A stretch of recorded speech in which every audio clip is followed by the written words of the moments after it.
Sunday morning, March 29th, 2026. The Essentials of Buddhadhamma, translated and edited by Bruce Evans.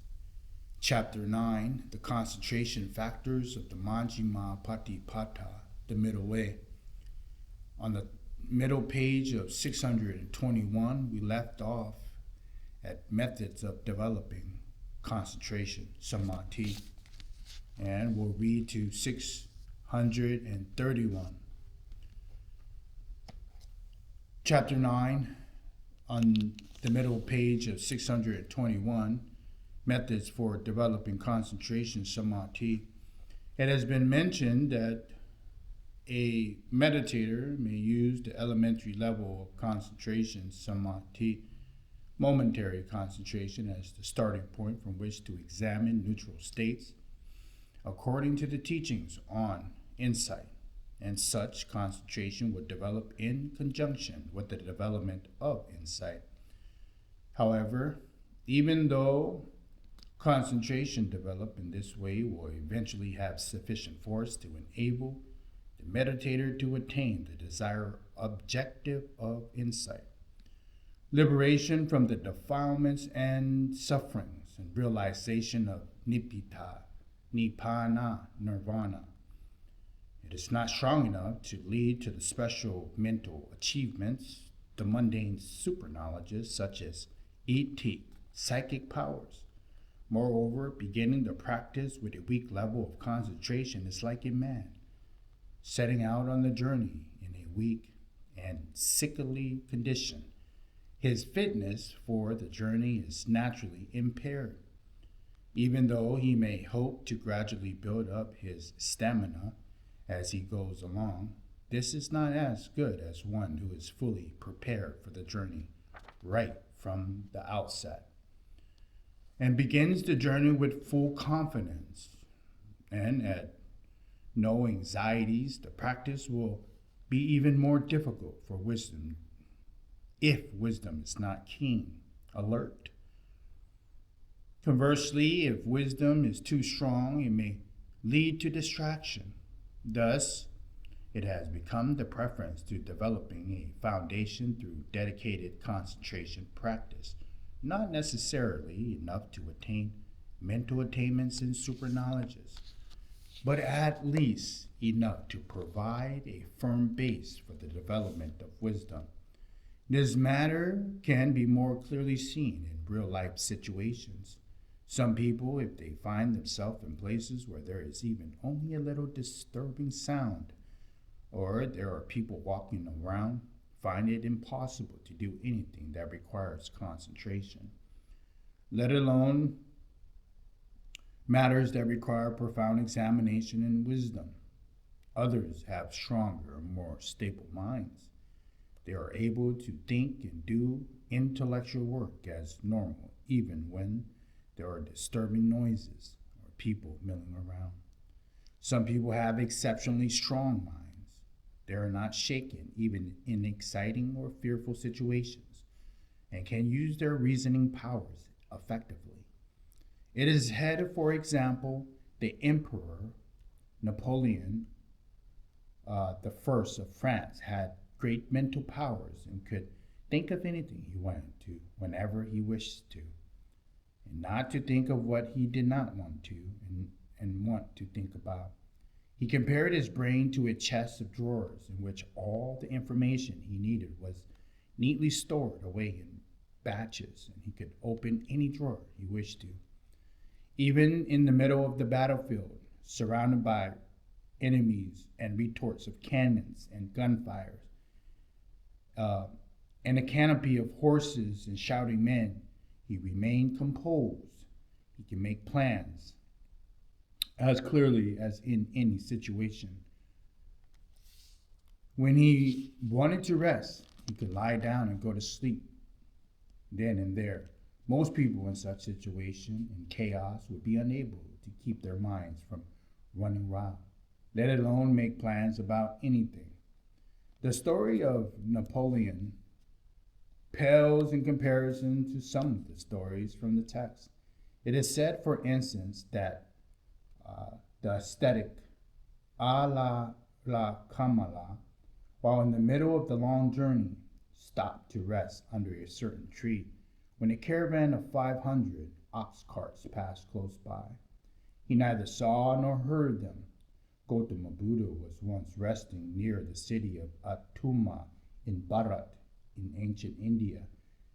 Near where Gautama Buddha was staying, there was a great thunderstorm, during which a lightning bolt struck and killed 2 farmers and 4 oxen.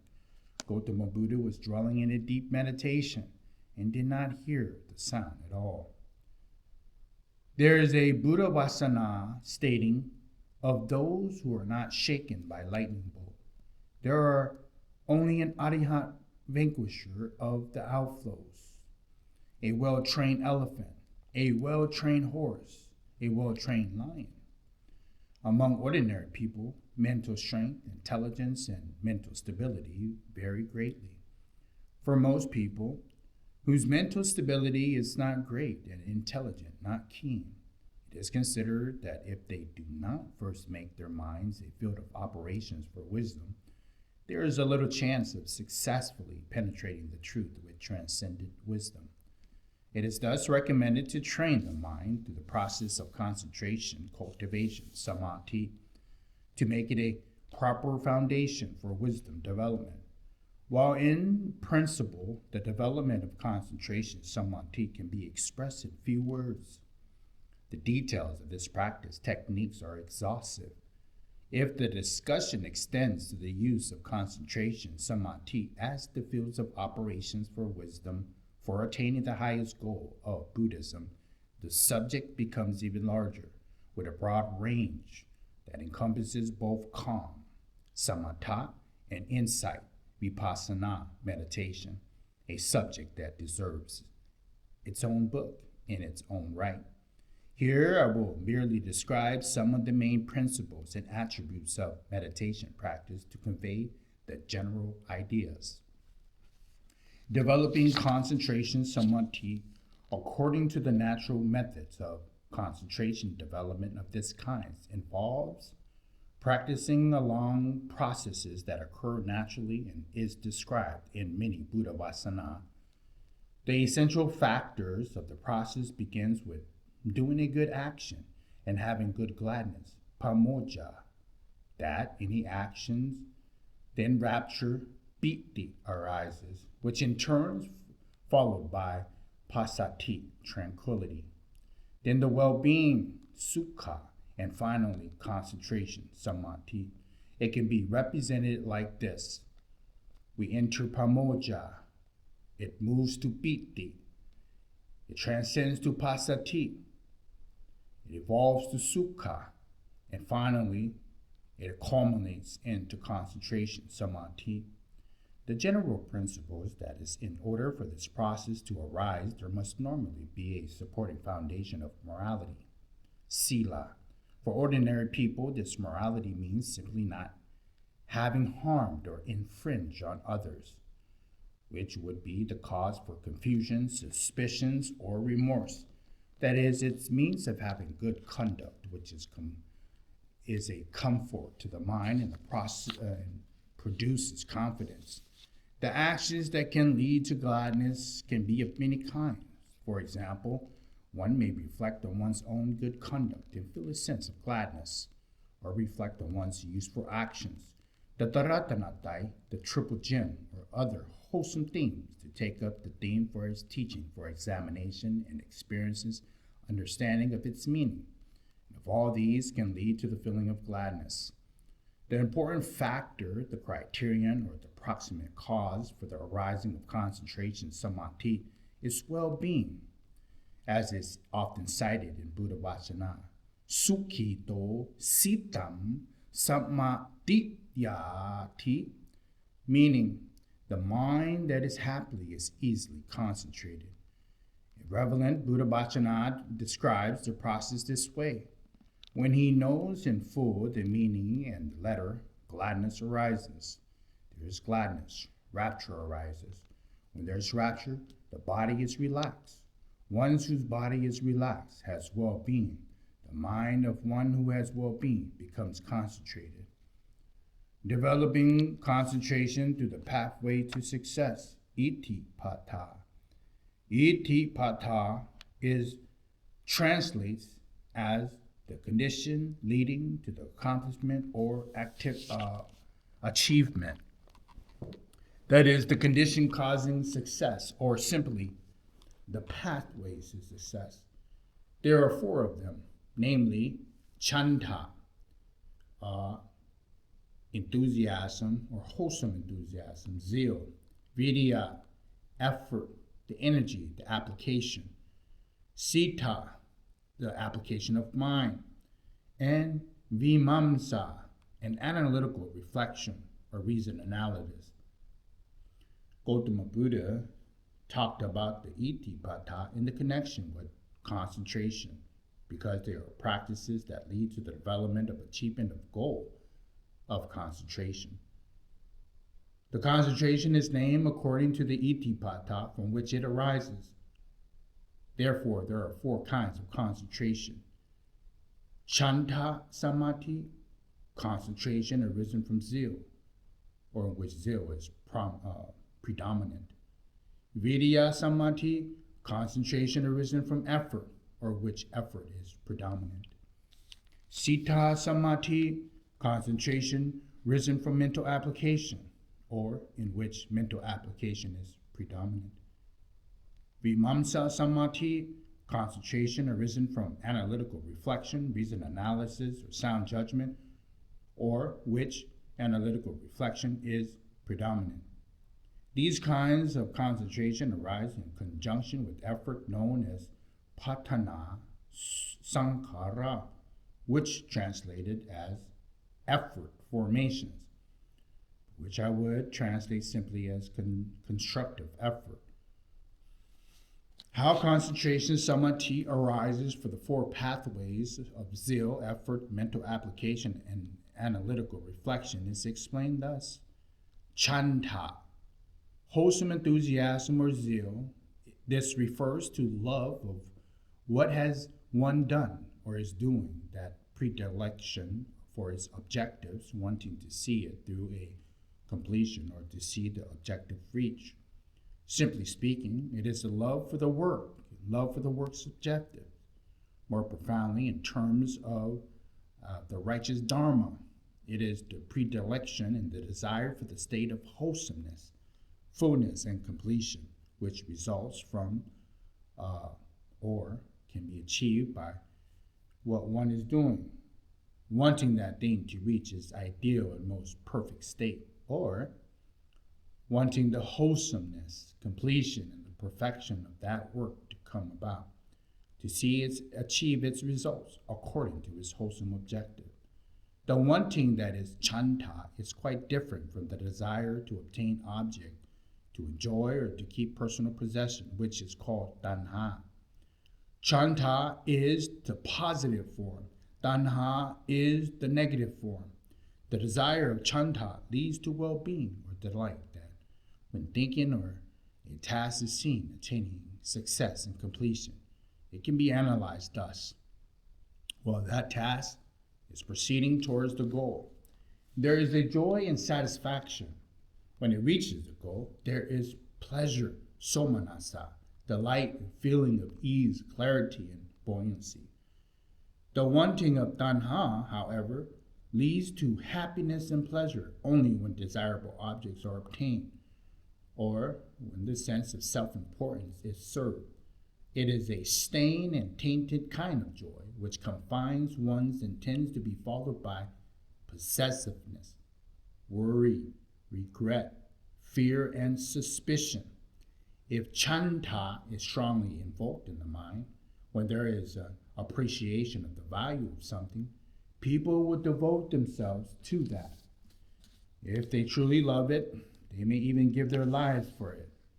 In the time of Gautama Buddha, princesses, noble ones, merchants, Hindu Brahmins, ascetics, and young men and women of great number gave up their palaces, their wealth, and their worldly possessions in order to go forth as a bhikkhu and bhikkhunis with Gautama Buddha out of the zeal of Gautama Buddha's dispensation teaching. Similarly, people who love their work, who have chanta, will want to do the best they can to see the work to its completion in the best possible way. They will not be concerned over external temptations or rewards. Their minds are unwavering, fixed in seeing the work through its objectives. They work steadfastly. Chanta samadhi arises in this way. It arises together with constructive effort. Patana sankhara. Vidya, effort. This refers to the daring, boldness, striving, advancement, tendency, and resilience in the face of obstacles and hardships. When we know that something has value and is worth attaining, once effort is aroused, we will not be discouraged even if we hear that the objective is difficult to attain, that there are many obstacles, or that we have to strive for it for months or even years. We will see as it's a challenge, something we have to rise to achieve. In Gautama Buddha's time, for example, followers of other sects of Hindus and Jains who were inspired enough by Gautama Buddha's teaching to seek ordination as bhikkhu monks, on being informed that people who had previously been members of other sects were required to undergo a period of probation, dittiya parivasa, of 4 months, would not be discouraged, but instead volunteered to undergo the probation for 4 years.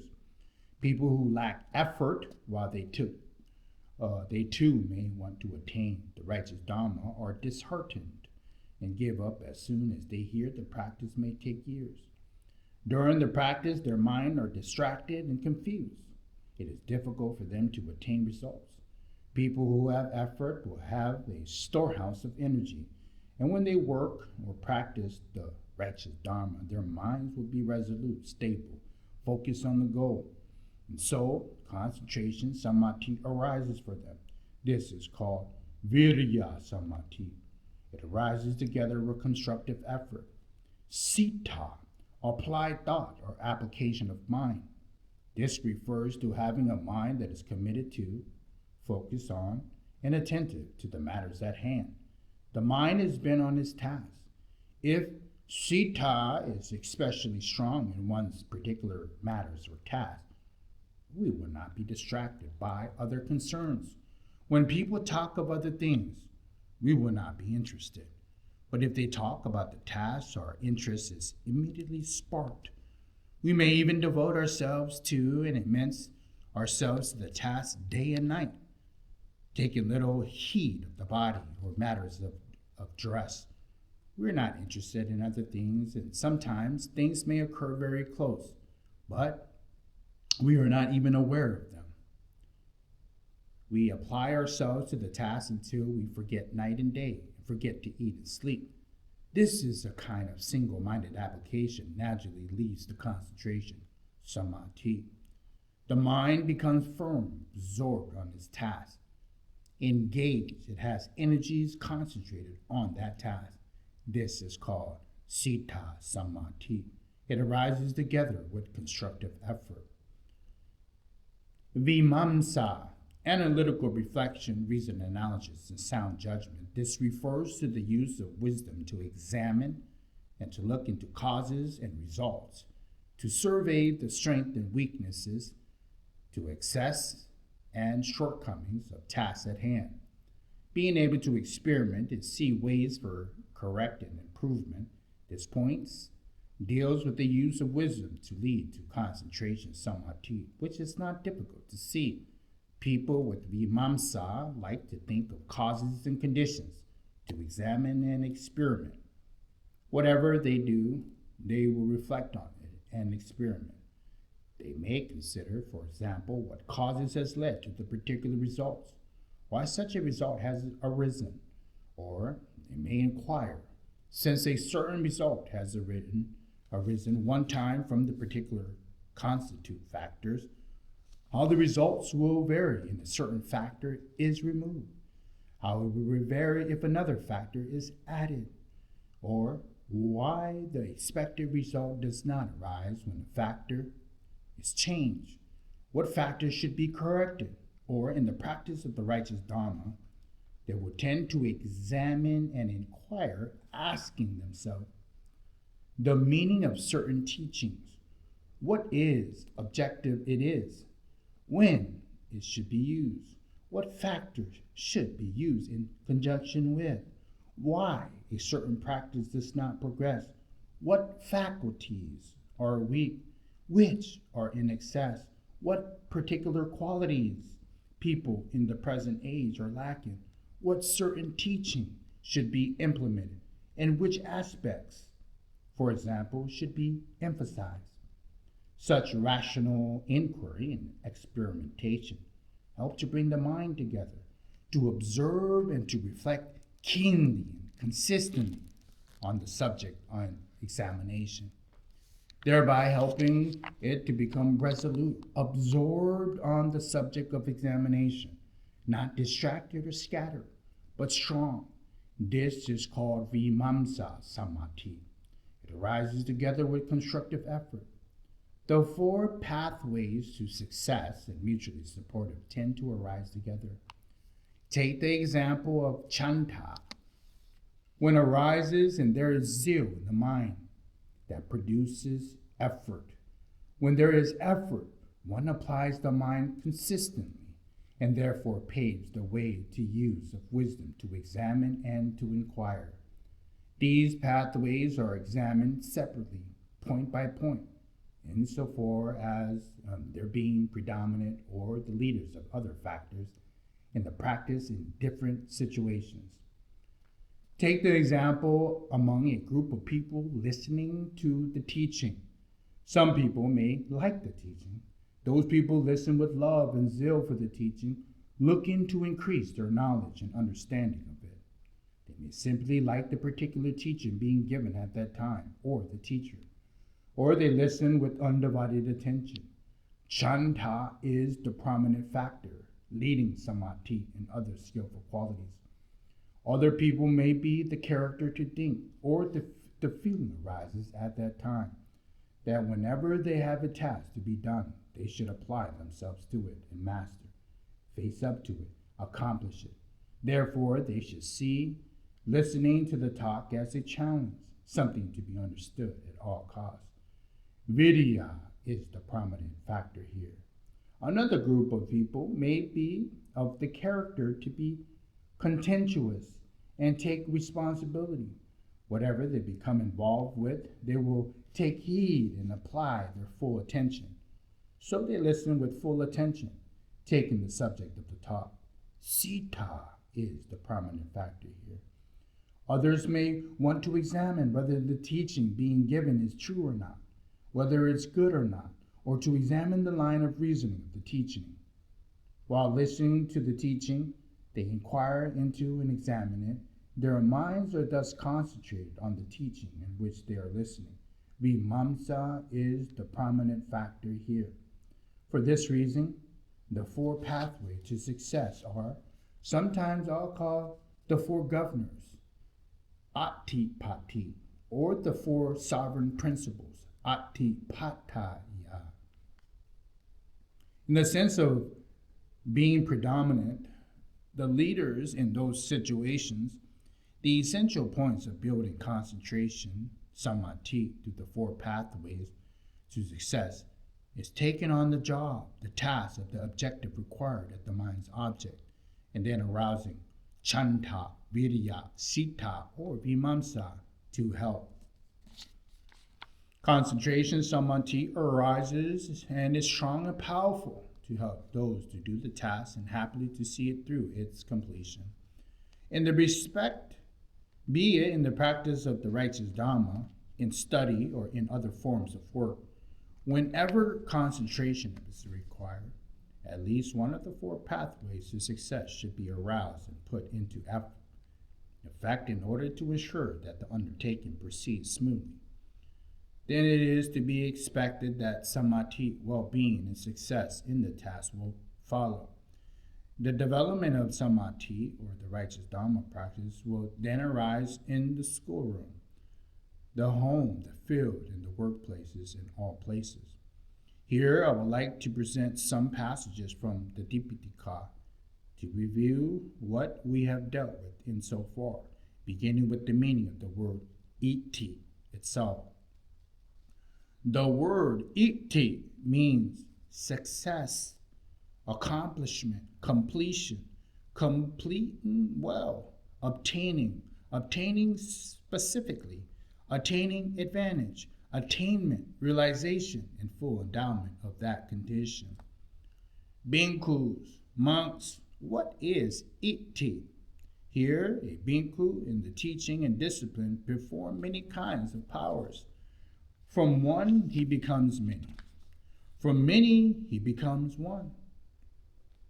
He can appear, he can disappear. He can easily pass through walls, ramparts, mountains, as if they were thin air. He can rise up from the plunge into the earth as if it was water. He can walk on water as if it was land. He can fly in the air like a bird. He can touch with his bare hands the sun and the moon with all their power. He can physically travel to the Brahma realms. This is called iti. Bhikkhu, monks, what are the pathways to success? Whatever way or practice leads to the gain of iti, the experience of iti. The way of practice is called itipata. What is the cultivation of itipata? A bhikkhu monk in the teaching and discipline develops the pathways to success, comprising of chanta, samadhi, and constructive effort. He develops the pathway to success, comprising vidya, samadhi, and constructive effort. He develops the pathway to success, comprising sita, samadhi, and constructive effort. He develops the pathway to success, comprising vimamsa, samadhi, and constructive effort. This is called cultivation of itipata. Bhikkhu, if a bhikkhu through zeal attains concentration, samadhi, attain ikata, one-pointed of mind, this is called chanta, samadhi. That the bhikkhu monks bring forth zeal, he strives, puts forth effort, arises and fixes mind on the non-arisen of the bad, unskillful qualities as yet unarisen, for the abandoning of bad, unskillful quality already arisen, for the arising of skillful qualities as yet unarisen, for the establishment, the non-fading, the increase and the abundance, the growth and the fulfillment of those skillful qualities already arisen. These are called constructive effort. This zeal, this concentration, samadhi, that arises from it, it is constructive effort, together called the pathways to success, itipata, that contains chanta, samadhi, constructive effort. If a bhikkhu monk through effort attains concentration, attains one-pointedness of mind, this is called vidya samadhi. This effort, this vidya samadhi, this constructive effort are together called the pathways to success that contains vidya samadhi, constructive effort. If a bhikkhu monk through the application of mind attains concentration, samadhi, attain one-pointedness of mind, this is called sita samadhi. This application of mind, sita samadhi, that is constructive effort, are together called the pathway to success that contains sita samadhi and constructive effort. If a bhikkhu through analytical reflection, reason analysis, and sound judgments attains concentration, samadhi, attains one-pointedness of mind, this is called vimamsa samadhi. This analytical reflection, this reason analysis, this sound judgment, this vimamsa samadhi, the constructive effort are together called the pathways to success that contain vimamsa samadhi and constructive effort. What is the practice that leads to the development of the pathways to success? This very noble eightfold path. That is, right view, right thought, right concentration, right effort, and so forth. That is the practice that leads to the development of the pathways to success. Bhikkhu monks, these four pathways to success developed that made much of are for the transition from which is not the shore, not the destination, to that is the shore, the destination. Now we'll leave off there at page 631, and we will pick up at developing concentration, samadhi, in everyday life or under the direction of sati, mindfulness. The Essential Buddhadhamma, translated and edited by Bruce Evans, compiled by Somdit Prabhuta Gosacharya, English name P.A. Payutto.